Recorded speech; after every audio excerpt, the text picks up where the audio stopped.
Proudly brought to you by ICHECK TMPS. Alright guys, welcome back to another episode with Just Vanning It. The skies are a bit gloomy, but where we are, they need the rain. But we're not going to bore you out for too long. We've got one more episode, which is this episode of the cruiser build. We're going to show you a few more little tweaks that we've done to the cruiser to make it more comfortable for us. And we'll explain to you why we've done it when I show you the total rig when it's finished. Now, we've got an apology to make. We're trying to get back to all the comments on our YouTube channel, our Facebook, Instagram. We've just had that much going on. It's a poor excuse, but we're trying our best to get back to it. And I've got one thing. At the end of the episode, we're going to really reveal the weight of our cruiser with the mode canopy on, and I tell you what, the numbers are staggering. So stick around for that. Let's jump into the next upgrade on the cruiser. Okay guys, so here we go. This is the start of the interior mods that we're going to be doing to the cruiser. Now, we've had the cruiser now for, I think it's just over 2 years, and we've been asked this question a lot, and that is, are the seats comfortable? Now, in the beginning, it was okay, but over time, I don't know if it's just because we sit in them a lot and we do a lot of kilometers, they've gotten hard or anything like that. So major upgrade for us was we need to do something about the seats. Now, we've had a look on the internet. There's obviously the Recaros, there's the other ones, I can't name them all, but I went through, and they were quite dear.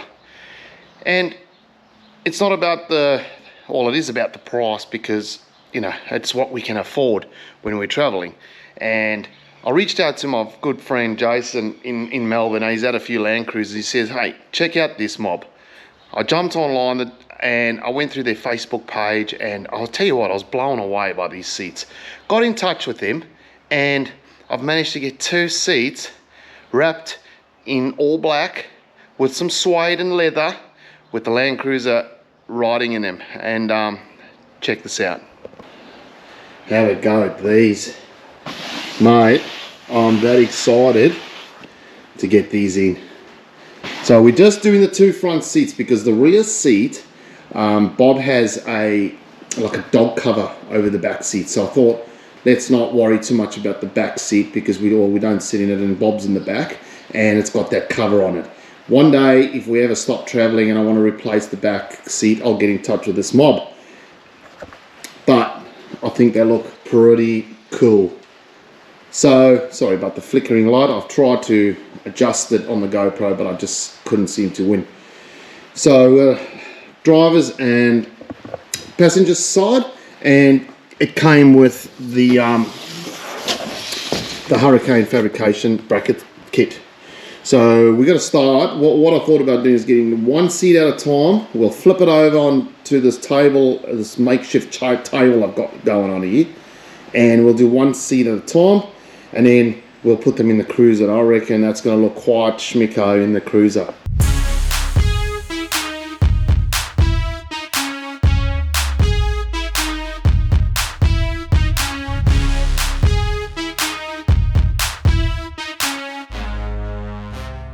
One thing I forgot to mention is these seats came from a company called In Charge Automotive in Melbourne. I will drop their link in the description below if you're ever interested in looking at some seats. These seats come in with the brackets at $2,200, including GST. So $1,100 a seat compared to the other prices of those other seats, $7,000 or $3,500 or whatever it is. And I've been told these are actually quite comfortable. So hopefully that'll change our comfort in the cruiser. But let's jump straight into it. I'm going to pull my side driver's seat out first, bring it in, we'll put the 1 chair down, we'll work on here, we'll flip it over, and let's get stuck straight into it. All right, so it's a size 14, 4 bolts, get it out, take it into the shed, and then we'll work with the Hurricane brackets. I've watched a couple of YouTube videos on how they work. Seem pretty simple, no drilling needed, and we're going to obviously keep the base of this seat with the slide. Oh, hang on, that's not it. It's in the front, like, yeah, so let's get into it, eh?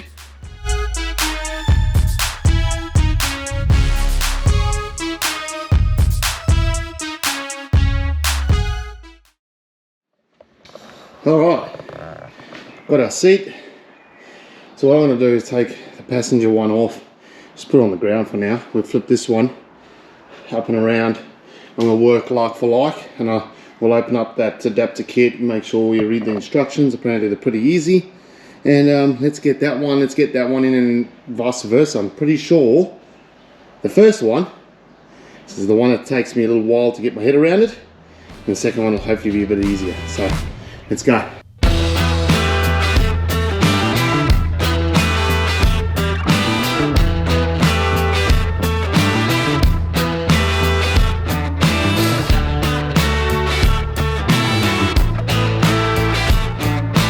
It's absolutely pissing down with rain now. 20 minutes ago, the sun was out. That's Melbourne for you, baby.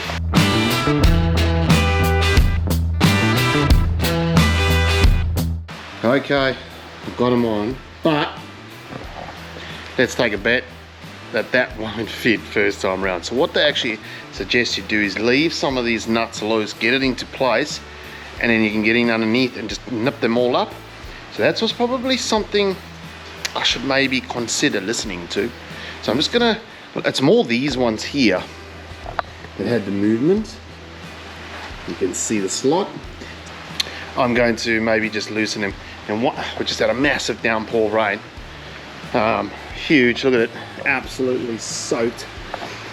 So I've got to wait for that window. I'll get that, this blue, I think that's blue sky. And then, oh, I'm going to go and see if I can get the first one in. And if I can get it in, I'll bring back the passenger seat, and it's pretty much a like for like, just opposite. So hold thumbs, we get this in, baby. Okay, with a bit of persuasion, it's in.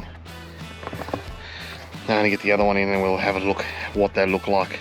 Well, actually, you can see that looks pretty good. And this is what we had. I think that looks way better. And then we go, you know, I reckon we do a 3-month review after that. But anyway, let's get this one out and then get the other one in.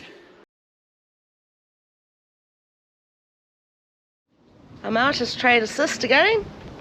And Derek, what are you up to? So this is not an upgrade that we needed to do, but this was one of Sue's upgrades she wanted, she requested. One of Sue's upgrades? Got the grill off. Go on, tell the truth. Whose upgrade? No, you wanted the black grill. So black grill going on the front just for looks, I suppose. I've decided to go and take the light force lights off. So while I've got the grill out, I'm going to take them off. I've bought steady lights to go. I've got 2 going on here, and we've got some going up on the new roof rack as well. We've got that with some light bars to go on top of that. So I just wanted everything to sort of match. So yeah, this has got one of those little anti-theft bloody things on here. But anyway, I don't have the key for it, but it's coming off. The old ticky. I got my little helper here. Yeah, he loves those. So what we got here is a set of, I wanted to actually put 3 lights on the front, but I've only got 2 mounts. So we have got a set of the LED Type X Evo flood. So these are the, I wouldn't say they're new ones, but their latest version, and I like them. And so I bought a pair of these. Now, Steady do an LED light that I really like. The reason why I'm changing the light force is probably going, those are good lights, and they have been good. But there's a set of, or Steady do an LED light that I really like, and I'm a type of guy I just want to keep it all the same. So that's why I bought them, and I've decided to change them. Just give the Cruiser a little bit of a look. I have seen this. Now, what I would use this thing for, I have no idea. Maybe I can use it in the canopy for something. But anyway, let's have a look. Let's not drop it. Let's move that out of the way. Another box. Oh wow, hang on. Look at that. That is quite neat. So it comes with a cover and your mounting kits here.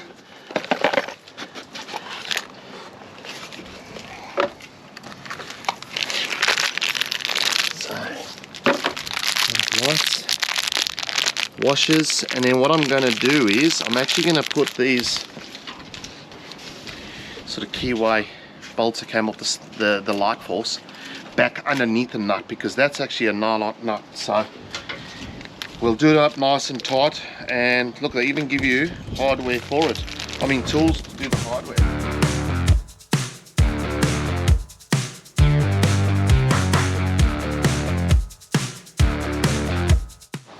Oh, the black grill. The black grill, baby. So we got this from OCAM 4x4 online. It was 250 bucks. And you can see where we're going with it.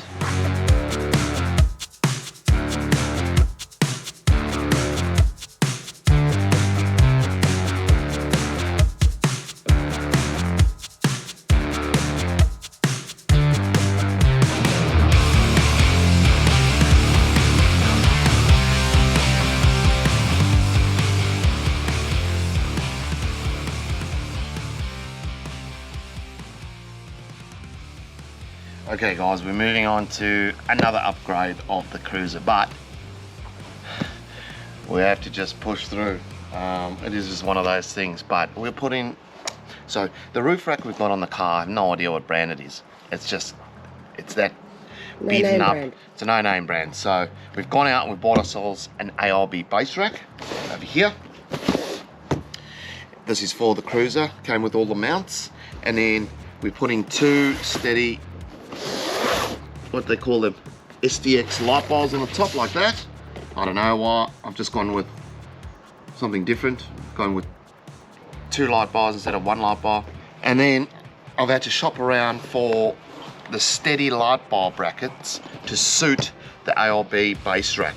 Now the base rack's got a whole heap of different like mounts you can get and stuff, but to get these, Steady didn't have stock, no one had stock, but I found Superior Engineering in Brisbane had stock, so they've only just arrived, so it has set us back a little bit, but that's okay. So we're gonna get stuck in. So what I wanna do is I'm gonna mount the lights first to the bar, then we're gonna put the brackets on to suit the Cruiser, then we're gonna take the old one off, and hopefully you can get the new one on, bolt it all up, and then run, and also the base rack, I'll show you. What I like about it is it's like hollow around the outside of it, and you can run all the cables neatly to where they need to go down the windscreen into the engine bay. So let's get into it.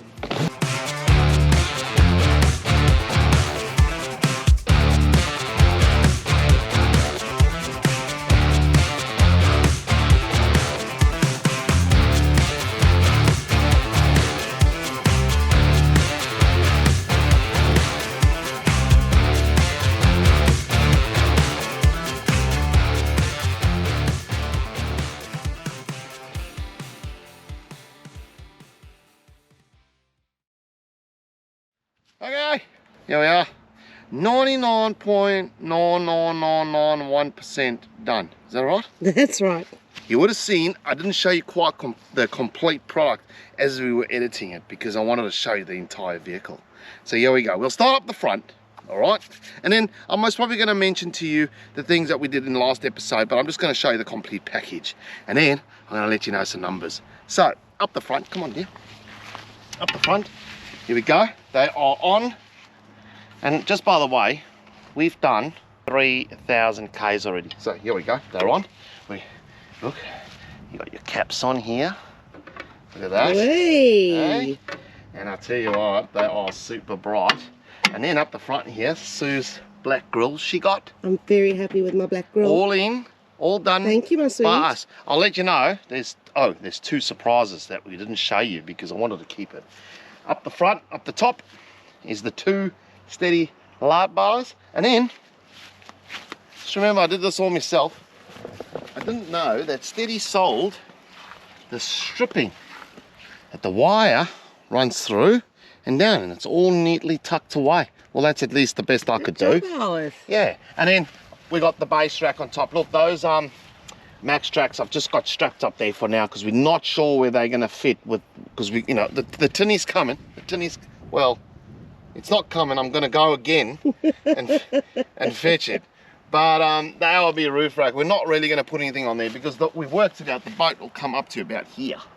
So I think externally, oh, sorry, I did forget one thing. One thing that's left to do is the snorkel. Now I ran out of time to do the snorkel, but I've managed to get our car booked in because we've done a 4-inch GSL exhaust, which looks, I've been getting some comments about that exhaust. You're getting some comments about your exhaust pipe? My exhaust pipe. So I put the exhaust on, the snorkel's got to go on, and they recommend a tune. But we've always mentioned in the last 2 years, you would most probably heard us say, we need to tune the car. I've got it booked in at the pros. And they're going to also put a new airbox in and some intercooler fans on top and a complete remap.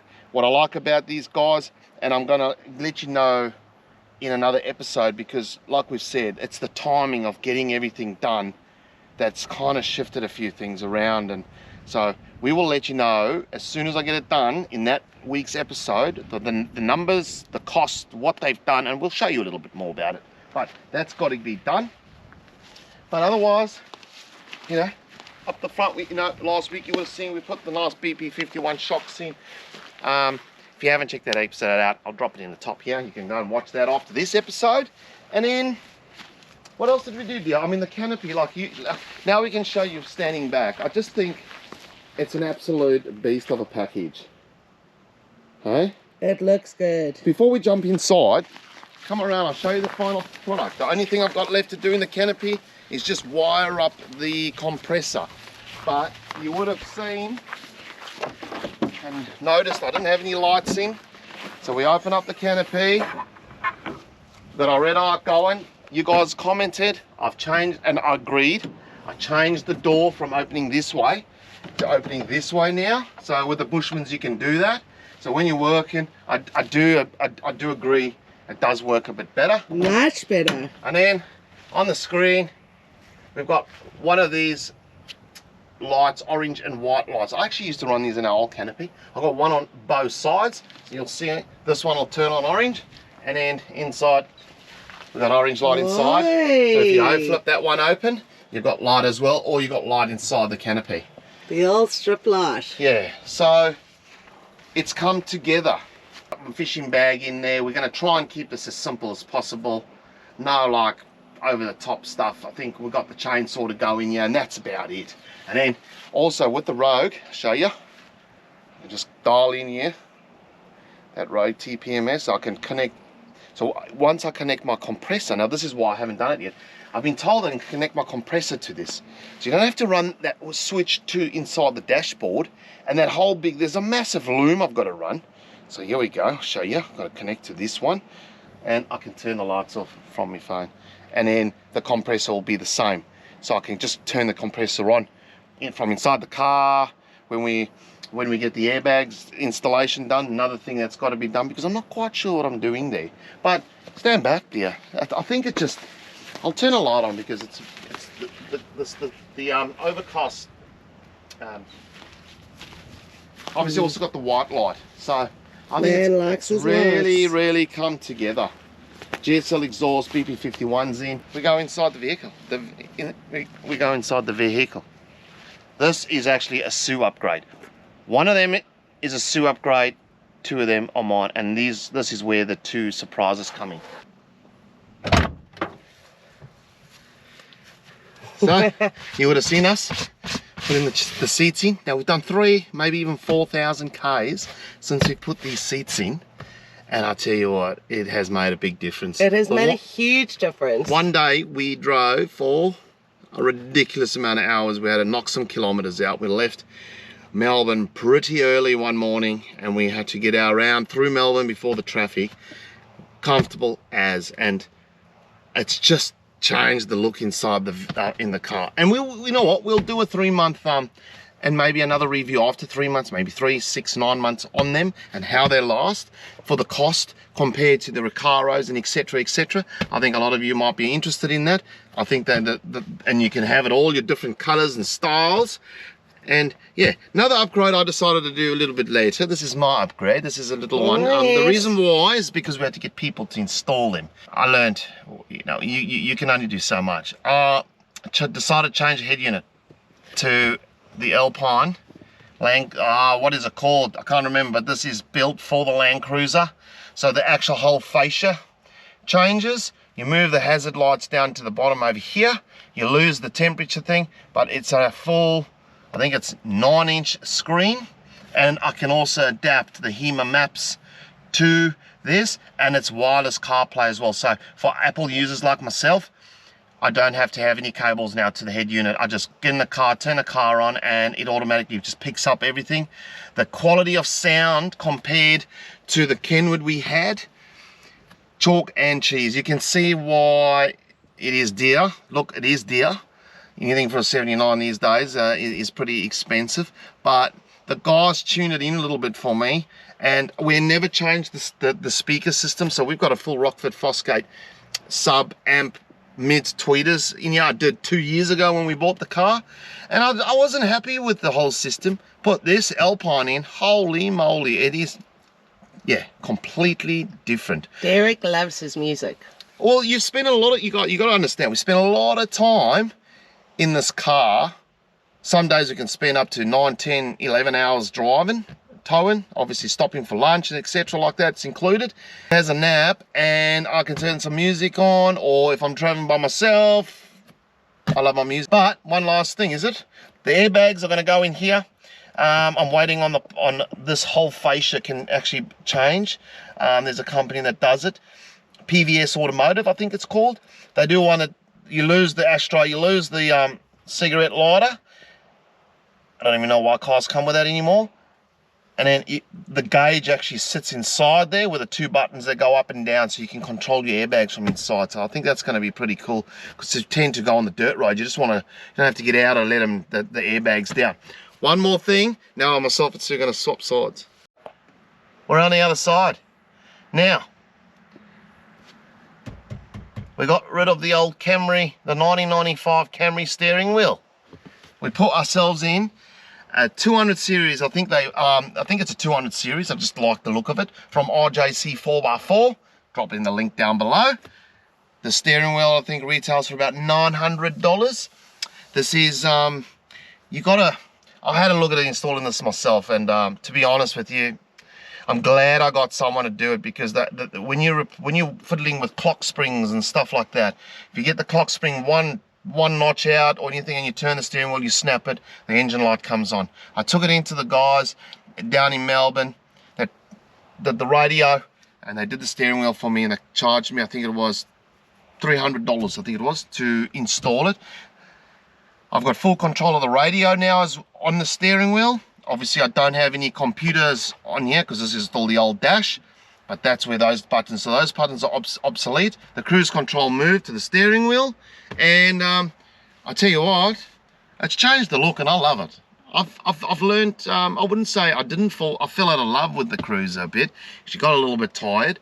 We've given her a fresh look, and I absolutely love driving it again, and I'm glad we never sold it, and we did our research, and we've replaced the seats, steering wheel, head unit, canopy, exhaust, suspension. Like, we've done a lot.